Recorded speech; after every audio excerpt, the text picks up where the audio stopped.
Welcome to the Her Story Circle podcast, the podcast that brings you the extraordinary tales of everyday women who are changing the world. I'm your host, Gertrude Mache, and I'd like to acknowledge traditional custodians of the land on which we meet today. I also like to pay my respects to elders, past, present, and emerging. Every week, we dive into the lives, challenges, and triumphs of women from all four corners of the globe. We're here to inspire, enlighten, and connect, sharing stories that uplift and empower. So grab a cup of coffee, settle in, and join us as we explore the incredible journeys of women shaping our future. This is Her Story, where every woman's voice matters. Hello, everybody, and welcome back to the DiversityConnector. This is Gertrude Mache here in beautiful Melbourne, Australia.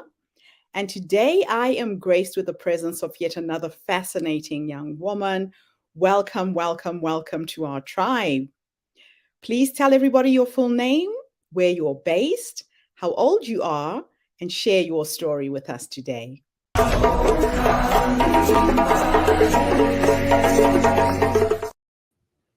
Hi everyone, my name is Ruby Susan Mountford. My pronouns are they, them, and I'm based in Naarm or Melbourne, and I'm 32 years old, almost 33.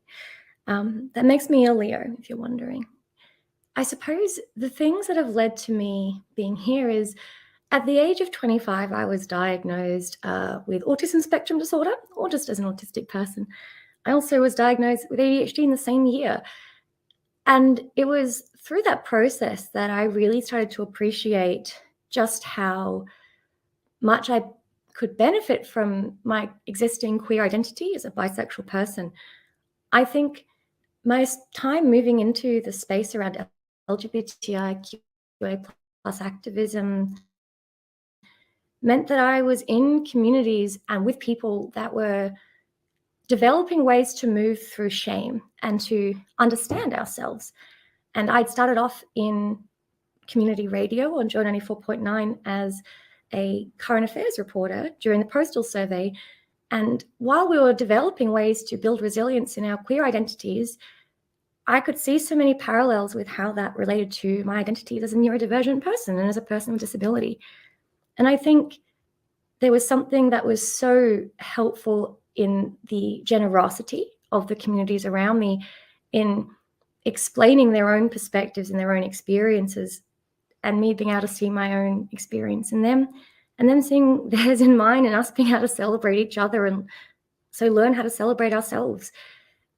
After the diagnosis, it also helped me settle into what it meant to be multigender attracted. And one of the many spectrums I like to sit on, I like to say, because I think there was a lot of pressure often to find ways to prove yourself when you weren't really seen as queer enough or straight enough. And so there was this emptiness or this lack of an identity. I think I once heard it called to as a kind of cultural homelessness, where there was no real solid anchors to hold on to. There was a similar experience I had when I was coming to terms with being autistic. We didn't have TikTok then, so there were a lot less people who were talking about it. And often people's response to me would be, oh, but you don't look autistic. And they meant that as a compliment. It was this idea that I could pass, that I seemed smart enough and articulate enough. And at first, I tried very hard to hide it. And much like people talk about privilege in passing, it made me also realize how much shame there comes when you know that there's a part of you that is conditionally accepted that you have to choose to disclose or not. I think it was through this process of understanding how to feel solid in fluidity that I started to really understand my sense of gender in myself. As a bisexual person, I was doing a lot of thinking about what it meant to be attracted to people of all different genders, and how that led to a certain level of deconstructing of what gender meant in how I saw people and in how it shaped them, and in my experiences of dating across the gender spectrums. And it made me start to question things that I'd always just seen as given truths that I'd never really thought to question or to examine, which included my own identity and my own sense of what it meant. Like a lot of autistic people, I'd been bullied quite badly at school, which had led to me really performing femininity in a way that was a lot to do with defense and a lot to do with appeasement and trying to fit in. And I think as I became more and more comfortable in these communities that were very much about celebrating our differences and how we don't fit in and how wonderful that can be, I started to meet people who helped me understand and to really think about what gender meant to me. I still move through the world and I'm read most of the time as a woman. I call it my grocery store, my supermarket gender. It's what I can expect most people in the supermarket to see me as. And I have a relationship with that gender, and I'm really proud of being a feminist and of the importance of women's rights movements. And yet, I can also understand that for me and my sense of self, there is some complexities to that. I think this got further enhanced when I discovered that I have a condition called hyperandrogenism. That's often a comorbidity with PCOS or polycystic ovarian syndrome, where my body produces just the hormones that my body produces are at different levels than what is generally expected to be normal for someone who's been assigned female at birth. And I think that also helped me understand just how much more complicated gender and sex is to just two different binaries, to one binary system of male and female, woman and man. There was so much more room in there, even in how we are down to a chemical level. And I think I also recognized that a lot of autistic people, particularly autistic people who are raised and socialized as girls, have a different relationship with gender, often because the aspects of gender that do come from social expectations and pressures, by definition, we are less sensitive to those things. And so we do tend to just move through the world with a slightly different sense of what gender is. Now, back to working at the radio, a lot of this came about because I was given the incredible honor of being part of one of Joy's first bisexual-focused podcasts, which I ran for almost 5 years.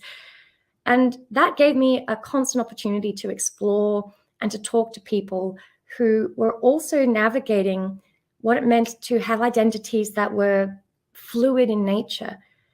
I think through that, I also learned that I had a very strong sense of justice. And when I started to learn about how much the social narrative of what it meant to be bisexual was different to the current narrative, I really had a very strong sense that that wasn't really fair. And so I ended up setting up an organization with other friends, and that's been running now since 2017. That has led to a career basically being in organizations and trying to help them reconcile with the intersectionality of the communities that they serve. I've worked on disability inclusion in LGBTIQ plus health organizations, and I worked in LGBTIQ inclusion in mainstream health organizations. But beyond just the set identities, I've had the incredible honor of being able to work with people from many different backgrounds and many different intersectional identities and understand just how interlinked and intertwined all of these things are. Our gender, our culture, our family, our religion, our experience with the medical system, our experience with disability, all of those things are unique in the ways that they interact with each other. And I think as I've continued to move through this space and to move into workplaces and to help them improve their systems and their processes and their culture to be more accepting and more celebratory, I feel this has really allowed me to go on that journey in myself and reach a point where I don't just tolerate these parts of myself, I can nourish them and nurture them. And that, I think, is something that I can also learn to nourish, I hope, and nurture the differences and the incredible intersections in the people around me and help us figure out how that intersection can benefit all of us. In my story, when I was first diagnosed as autistic, I was really, really scared. I didn't know anybody who was autistic and at a level of functioning that was similar to me. And so it did kind of feel like my life was over now, that I would have to hide this. And it did feel a lot like when I realized that I didn't just like guys. And I don't know how I would have been able to carry that if I didn't already have access to a space that was saying, just because people say there's something wrong here doesn't mean it's true. And the best way to move through that is to find people like you.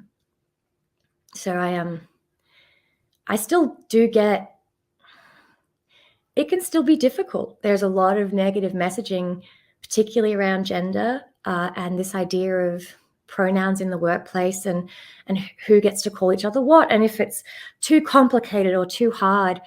But I guess I see it as one of the many ways that as any society starts to become more accepting, there is more nuance available because we start to break apart the really narrow stereotypes of what has been allowed to be seen and what has been allowed to be happy and healthy. And while I recognize that there is some changes happening that there's been a pretty big reaction to, I take a lot of strength in knowing that gender has been a complicated and multifaceted thing across many different cultures for a very, very, very long time. In fact, it's more modern for us to kind of have tried to reduce it down to 2 again. And that helps me to feel secure in who I am and to know that while I have patience with people as they come around and as they spend some time understanding, I also have enough self-respect to know that people might not get my pronouns right all the time, but I know who I am and I'm sure enough for both of us, and that's okay. I have that's taken some time though. My first job after I realized I was non-binary, I was working as a writer, and it was something that I only slowly started to tell a few people, and it never really went beyond just the small team I was part of. I'd mentioned I had ADHD in my interview. I didn't mention that I was autistic. I mentioned I was bisexual and if that was going to be a problem. And the manager's response was to say it was totally fine because they had a lesbian in sales. So they were very accepting. I did meet this lesbian in sales and we had the same haircut. But that also was a bit of a warning in that sense of they knew that one person and they were happy to disclose her sexuality to me, but also it was just her. Over time, I shared with some of my teammates that I was also autistic and I was non-binary, and the pronoun stuff was tricky at times, and I did spend a lot of time explaining it, which honestly ended up being helpful when I started to do that as a job. I do like to say that I'm in a privileged position where it is literally my job to correct people when they get my pronouns wrong. But I think as well, it was definitely an experience of recognizing that I didn't need everybody to know, but it was important that people who were going to work with me and who were going to know me made an effort. And I think that was important for me to learn too. But most importantly, I think, was the stronger my own sense of security was in who I was, the less it really mattered as much, but also the more I was a little less compromising about it. It's always really awkward to have to stand up and be like, actually, that's wrong. There's what do they call it? Cringe. It's pretty cringe to be like, sorry, actually, I'm not that, I'm this. And I think I got a lot of practice in that by starting off in bisexual advocacy because, you know, with bisexuality, visibility is one of our biggest issues. And so we're often saying, don't forget about bisexual people. Well, actually, that person could be bi or queer. They don't necessarily have to be a lesbian or have to be straight or have to be gay. And to have to keep interrupting or butting in or just trying to gently remind people and not always getting a response that is particularly encouraging about that. So I feel very thankful that I started off in a space that was already really fluid, because it meant that embracing fluidity was a lot easier after doing it the first time. I think as we've seen this pretty big wave of people starting to understand neurodiversity and see that in themselves and recognize that there are parts of themselves that they resonate with and seeking diagnosis or not, we are seeing that It is an intersection that is very strong, particularly in the trans and gender diverse and non-binary communities. I think research in the UK showed it's about 30% of trans people meet the criteria for autism spectrum. And that's a huge percentage, given it's, between 1% and 5% for cisgendered people. But I also think that it does show, as we kind of embrace these things, people can still often find it really tricky to move past a feeling of blaming. Before I was diagnosed, when I was bullied, when I had issues with meeting deadlines, when I couldn't understand why social interactions weren't going well, the only thing there was to blame was me. And I felt like I was broken. I was very depressed from a young age. I just couldn't understand why I couldn't connect with people. And so what a diagnosis did for me and what understanding neurodiversity and the paradigm of it did for me was really open up all the possibilities. Thanks. Thanks, Gertrude. What a journey you have been on, Ruby. Wow. I told you the reason why I've started this podcast is because I want to shine a light on the complexity of human beings, that we're not one or the other. We are a range, and somebody falls on that range in some way. Yeah. So let's go back to the beginning. Let's go back to your childhood. Ooh. As a child, how did you feel? Were your parents aware? And how did the family cope with what you were going through? I think as a child, my parents were aware that I was struggling. But I think there wasn't much of an understanding at the time of how autism could manifest in people who were being socialized as girls or women. A lot of the diagnosis was based on the behavior of middle-class white boys. Same with ADHD. There's a very narrow idea of what these things looked like. And there's also tended to be people who had much higher support needs. So my parents tried to support, in that sense. I went to a child psychiatrist when I changed schools to try and give me some tips on how to make friends. And there was definitely a lot of frustration because they couldn't figure out why, I was struggling to remember homework, or why assignments weren't getting done, or why my room was a mess, and why I would get overwhelmed, why I was so sensitive. So it was really hard, I think. It's something that is hard to look back on, honestly, because I didn't have an understanding of why things were the way they were and why it was so difficult. And neither did my parents. But I think when I first told them, so I was 25 when I was diagnosed, and when I first told them, there was actually a lot of resistance to the idea of me being autistic, because their idea of that word, my parents were born in in the 1950s. They grew up kind of with a very limited understanding of what autism and ADHD and being queer could be.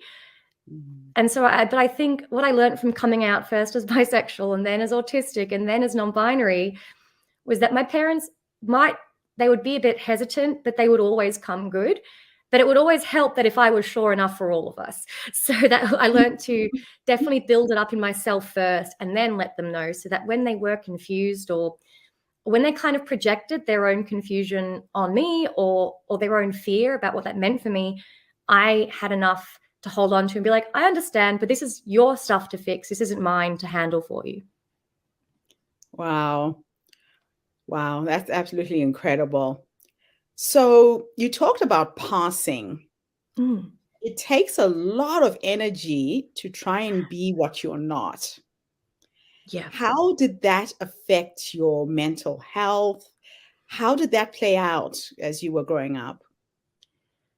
I think I was diagnosed with depression at 19, but I was having depressive tendencies since I was about 11 or 12, to give you an idea of how it affected my mental health. But I think one of the biggest things was that I didn't really know who I was. I was trying to figure out what everybody else wanted me to be and trying to create myself and rearrange myself constantly in an attempt to fit in.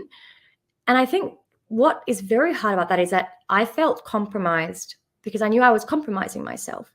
And I knew that I was desperate to be part of the group, but I also knew that people didn't necessarily respect that I was trying so hard. I just didn't know how else to live. I think the way that they often talk about it now is a delay in the development of the sense of self. I wouldn't have been able to describe myself because I just knew that I was trying to be a lot of things, and any words that were used to describe me, I took as criticism or as instructions on things I needed to improve on. And so I just was, I think the term they also refer to as like I was camouflaging or I was a chameleon. I would shift around to try and figure out what I needed to do to be part of the herd or part of the group, and to avoid being like cut out. Man, now you talked about community and finding a community of people like you. Where was the breakthrough moments for you? Where did you find that support in that community? I had a few. I think the first one was, as I was saying before, when I was asked to be part of the first bisexual show for Joy, and I was with 2 other people in the room, and I think that was this breakout of sitting in a room with other people, and we're all sharing experiences that we'd never shared with people before, and hearing how much they were all rhyming with each other. There was this, I think Mark Twain says history doesn't repeat, but it rhymes. And I felt like there was that sense of we could see examples of what we were all dealing with, and it made it all suddenly feel very real, and it externalized, and it meant that suddenly it wasn't a me problem, it was a systemic problem, and it was an issue that was being faced by anyone who shared this identity with me or shared this experience. The second one was meeting, and so because of my involvement in that bi space, I then met a bisexual autistic advocate who was the first autistic person I met who I could relate to in that sense of they were also bi, they were a non-binary person, they were an activist, and they could explain a lot of autism to me in ways that resonated. And they also were the first person I started to feel like I could demask that sense of just really relaxing all of the effort that was going into keeping myself still and being, on and being present and controlling my body and controlling my my tonality, and trying to pay really close attention to what they were saying and making sure I knew to wait till they finished and ask the right questions and how to throw the ball back in the conversation. All these things I'd had to really painstakingly learn, often through a really painful and humiliating process of getting it wrong over and over and not knowing why. With this person, I decided to be able to stem that sense of just like flapping my hands and just repeating words over and over because I liked how they felt in my mouth. We could finding terms for that. The term for repeating things is called echolalia, and it was knowing that these things were shared and that it wasn't just me. That was a huge breakthrough moment, and I think that also led to getting to speak on some panels at some LGBTIQ plus events, and particularly LGBTI plus women events, and then suddenly having all of these women come up to me afterwards and be like, oh, that reminded me of these things that I do. I've never met anyone who's had those things before. And just this overwhelming sense of euphoria at that, knowing that I wasn't alone in what I was going through, but that I was able to help people see themselves the way that people had helped me see myself. Oh, I love it. That's just absolutely amazing. So it sounds to me like there is still a lot of work that needs to be done in terms of conscientizing people and educating people. Because it's when we have the knowledge, that's where the understanding comes in. So from your view, what needs to be done? That's such a big one, isn't it? I think, firstly, we need to, at the moment, it's hard to answer that question because at the moment we are experiencing a pretty intense politicization of identity, particularly around gender. So what needs to be done, firstly, is we really need people to recognize the current really dangerous pushback that is seeing a lot of LGBTIQ events getting cancelled, that is seeing people blocking access to healthcare, that is seeing a really concentrated push across across the world and increasingly in Australia to kind of dismiss and remove trans people from the public sphere by blocking their access to healthcare, by pushing down on any attempt to, use things like pronouns or normalize that sense. And all pronouns are about is recognizing that someone's gender might not be what your immediate thought of it is. That's the main point. It's mostly just, to say maybe you should ask someone who they are before you assume to know who they are. That's about it. But I think what we do need to do is have a lot more curiosity about each other, but also to make a point of listening to stories that are different to our own, like this podcast, right? It's that sense of knowledge is important, but what I've learned in changing cultures in workplaces is that you have to go for the heart as well as the mind. If I could take you back in time, let's have a little thought experiment. Mm-hmm.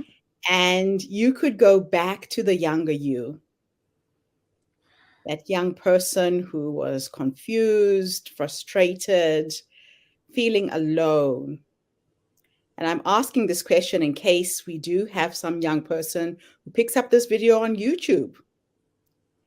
What would you have wanted somebody to say to you at that time? Based on what you know. I'm so emotional thinking about that. Sorry, it's you're trying really hard, and it might feel like it's still not going right, and that no one can see how much work you're trying to put into fitting in and to finding friends and to finding a sense of purpose. And I think that means that you're making some choices that aren't the right choices because you're doing whatever it takes. And I want to thank you for hanging in there, because I know it wasn't always very easy and that things got really dark sometimes.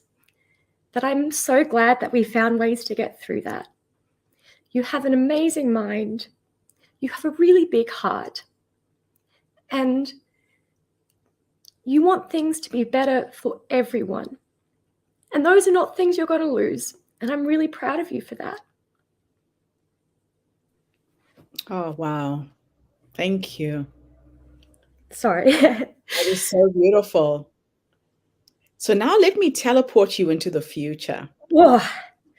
Okay. You have channeled all your energy into advocacy work, right? Yeah. You haven't just sat back and waited for things to happen. You're making things happen.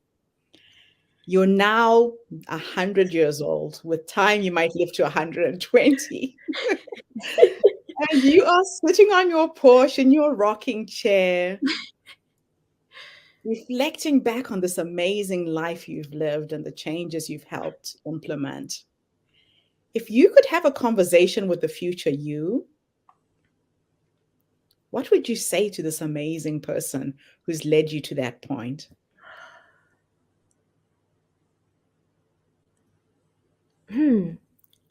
I hope we got better at letting love in, because that was pretty hard for a while.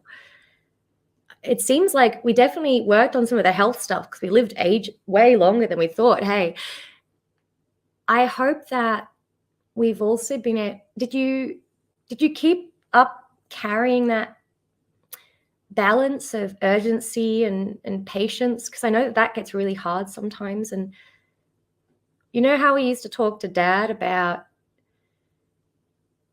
being able to appreciate flowers even when it feels like the world's going to end?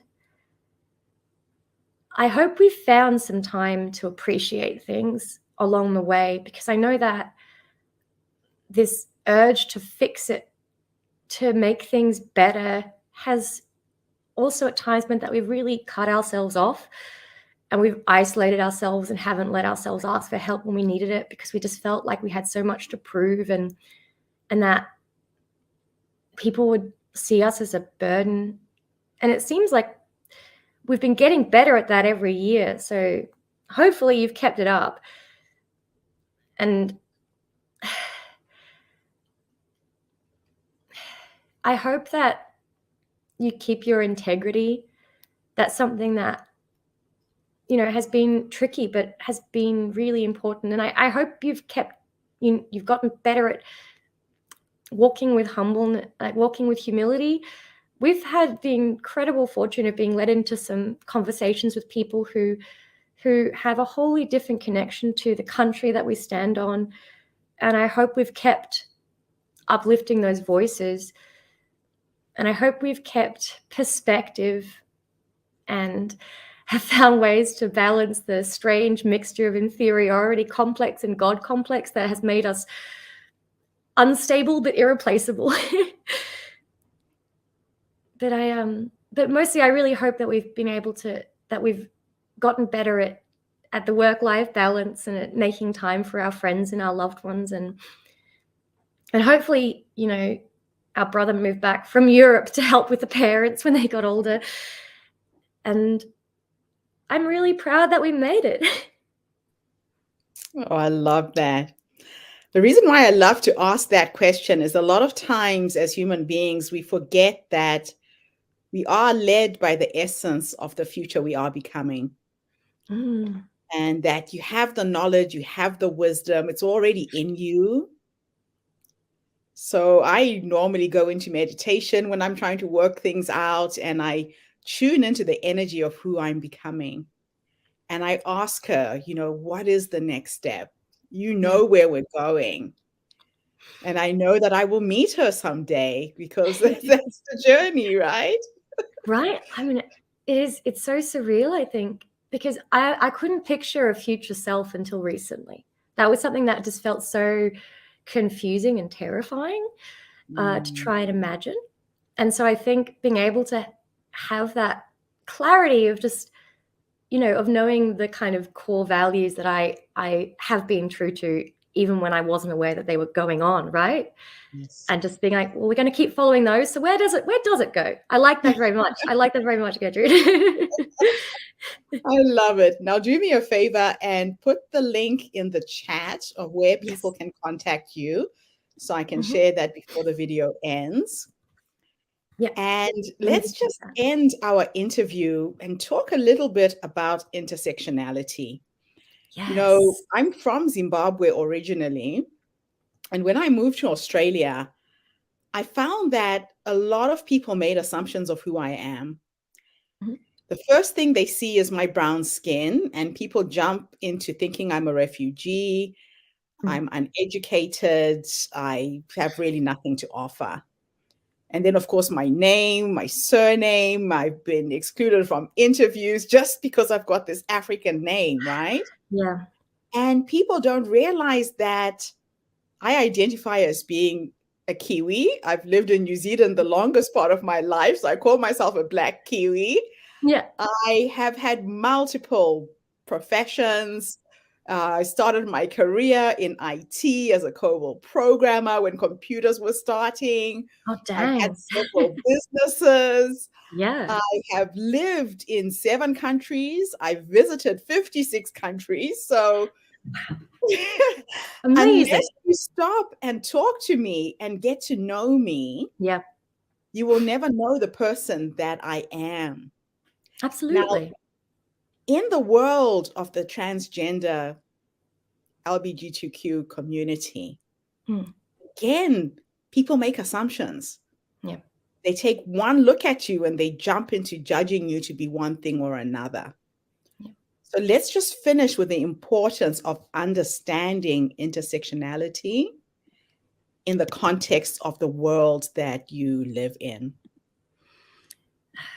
Look, I think Kimberly Crenshaw has really changed the world with that theory, right? It's just really made so many things click. For me, intersectionality is that sense of the way that our different experiences and identities interact with each other, right? Sexuality and gender are deeply cultural and societal, and that means that they are there. We should expect them to and celebrate them being different. But I think the intersection for me of disability, in broad terms, there is a parallel history of pathologization.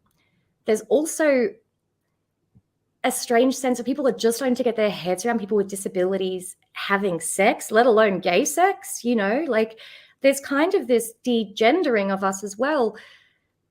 And that is, again, just the experience I have as like, you know, a white person who's also queer with disabilities. And I think those things continue to compound when you add other factors depending on cultural understandings of disability. And I know that I think in Maori, there's a word for autistic, which translates to in their own time. So there was a sense of it not being seen as a disability at all, but just being seen as a different way of being and moving through the world, which is, you know, was then renamed with the neurodiversity paradigm by Judy Singh, I think, Julia Singh. So one of those. But I think for me, intersectionality is recognizing that every person you meet has a whole lot of different experiences that have different levels of proximity to power and privilege, and it is by jumping to a conclusion that's often based on the very narrow view we've been given of a person, whether that's through our own experience or through media or through how they've been talked about in the news or in our own families, we flatten the human experience and we really desaturate it and strip out all the color. And I think something that has been slowly changing is recognizing that you can have multiple intersecting identities that are all different to what a country, like a white country, like a white colonial country like Australia has coded as a default. And I think for a long time, any experience that fell outside of the default, which was a cisgender, white, heterosexual, soft Christian man, was less and less real. And the further you are away from any of those entities, the less real your experience got to be. And people genuinely couldn't really believe that you could have more than one identity in a space. And I'm hoping that's something that we continue to work on, because I still feel like we silo people in ways that mean often we have to jump between which part of ourselves can be recognized at any one time. And in the disability space, this often means that we can't, you know, if we want to be in queer spaces, we have to, you know, we've got to find ways to minimize our experience as a disabled person. And if we're disabled, we can't really talk about being queer because often there isn't a cross understanding of those things. Staff have only had training in one area. You only fit one bucket. And I think, you know, it's exhausting to jump from one space to another, to do all the code switching that needs to be done. But it also, I think, intersectionality means you need to at least try and spend some time with people who have some of the intersections you do, to really know what it's like when you can feel whole in that connection. Mm-hmm. And when you can, marry isn't the right word, but when you can hold all of yourselves together. And I think that's very hard for a lot of people. I know that a lot of my friends who are Aboriginal and Torres Strait Islander have found it very difficult to hold that and their queer identity, because so much of the queer perspective we've seen for a long time has been very a white Western idea of it, right? Yes. And also the impact of missionaries and of the kind of, you know, colonial Christian, like, you know, force that came in with the country has meant that there has been a lot of stigma, even in their own communities, around holding those senses. And I've heard the same thing for, you know, a lot of people who've come from religious backgrounds as well. And it's a beautiful, but when people I know who are able to hold all of our seemingly conflicting identities together, it starts to make sense. And the conflict we start to recognize as something that is not actually ours to carry. That's their problem. Oh, man, I love it. And it's interesting because most Indigenous communities have always had ways to explain the differences.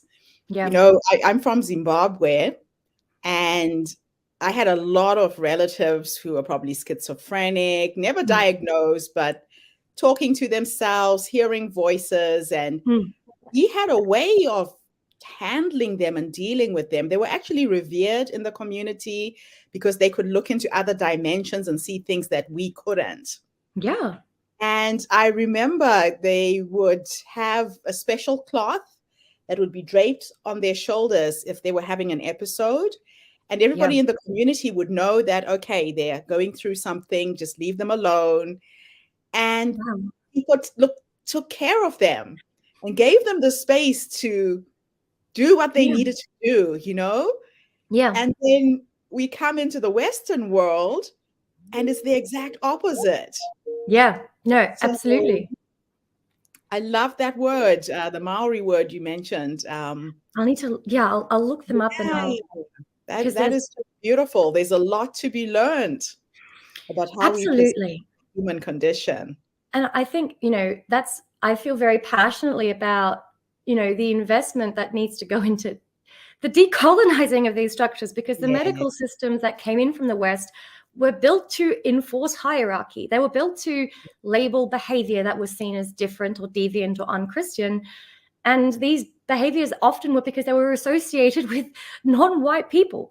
And I think, and with women, again, like with anyone who wasn't a man. And I think it's hearing stories like that, I feel like it's so exciting. And then there's also just so much grief in knowing how hard it is for people who are schizophrenic often to move through these worlds, and how, Yes. my own experience of, feeling useless and feeling like, the language that is used around the NDIS here in Australia, or that sense of like the UK talking about like the burden of people who are not working, who can't work, and just that difference of when you have collective responsibility, when you all feel like you are responsible for each other as a community, the way we view our differences shifts drastically.